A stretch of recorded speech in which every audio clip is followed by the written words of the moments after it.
मैं अपनी बहन को ज़्यादा पसंद नहीं करता था। उसकी शादी हो चुकी थी, लेकिन मैं कभी उसके घर नहीं गया। बस माता पिता ही उससे मिलने जाते थे। मुझे पता भी नहीं था कि वह किस हाल में है। वह कभी कभी मायके आती तो जाते समय मेरी माँ उसे घर का कुछ सामान भी दे देती। यह बात मेरी पत्नी को बिल्कुल पसंद नहीं थी।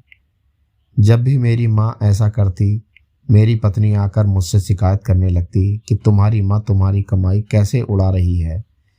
जब भी तुम्हारी बहन आती है उसे खाली हाथ जाने ही नहीं देती, कुछ ना कुछ ज़रूर देती हैं। तुम अपनी माँ को बता दो, यह सब नहीं चलेगा।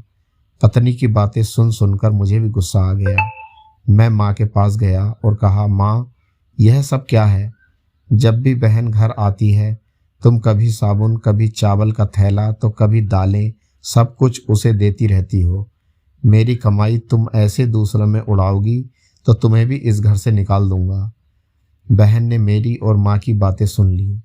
1 घंटे बाद बहन मेरे कमरे में आई और कहने लगी, भाई जरा रिक्शा मंगवा दोगे? मुझे अपने घर जाना है। बहन की बात सुनकर मैं मन ही मन बहुत खुश हुआ, लेकिन दिखावे के लिए बहन से कहने लगा, थोड़े दिन और रुक जाती। नहीं भैया, बच्चों के स्कूल की छुट्टियां खत्म हो गई हैं। अब मुझे घर जाना है। कल से इनके स्कूल शुरू हो जाएंगे। फिर वह चली गई। पिताजी के मरने के बाद जब घर का बंटवारा हुआ तो हम दोनों भाइयों ने आपस में ही बंटवारा कर लिया, लेकिन उसमें से बहन को कुछ नहीं दिया। वह फिर भी खामोश रही, हमसे कोई शिकायत नहीं की। लेकिन हमारी माँ बहुत रोई और कहने लगी, बहन को भी कुछ दे दो। लेकिन हमने माँ की एक न सुनी और माँ को डरा धमकाकर चुप करा दिया। अब बेचारी विधवा औरत, अगर हम उसे घर से निकालते तो वह कहाँ जाती, इसीलिए चुप हो गई। भाई साहब ने अपना हिस्सा बेचकर शहर में जाकर बस गए और वहीं नया काम शुरू कर दिया।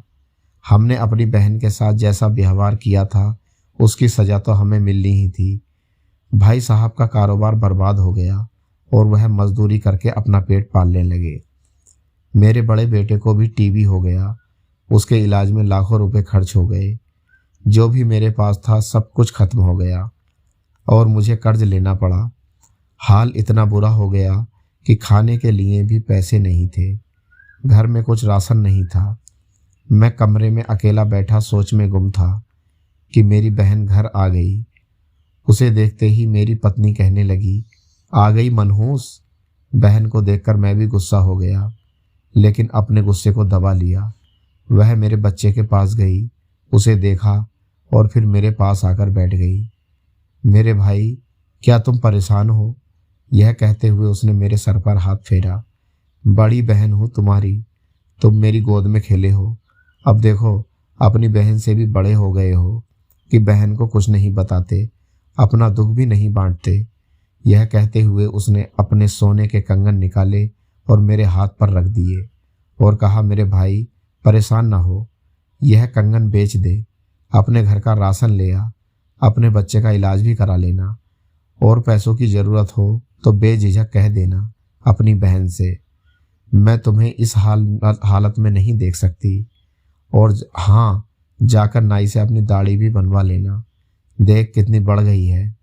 मैं आश्चर्यचकित होकर बहन को देखे जा रहा था और वह कहने लगी, भाई इन कंगन के बारे में किसी से न कहना, तुझे मेरी कसम है।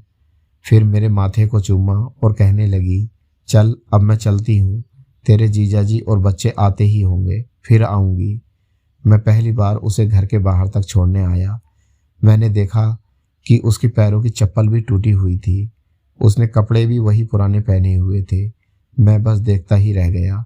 मैंने तो कभी अपनी बहन के घरेलू हालात जानने की कोशिश ही नहीं की, लेकिन जब उसने मुझे बुरे हाल में देखा तो दौड़ती हुई आई और अपने सोने के कंगन भी दे दिए, ताकि मैं अपने बच्चे का इलाज करा सकूं और अपने घर का हाल सुधार सकूं।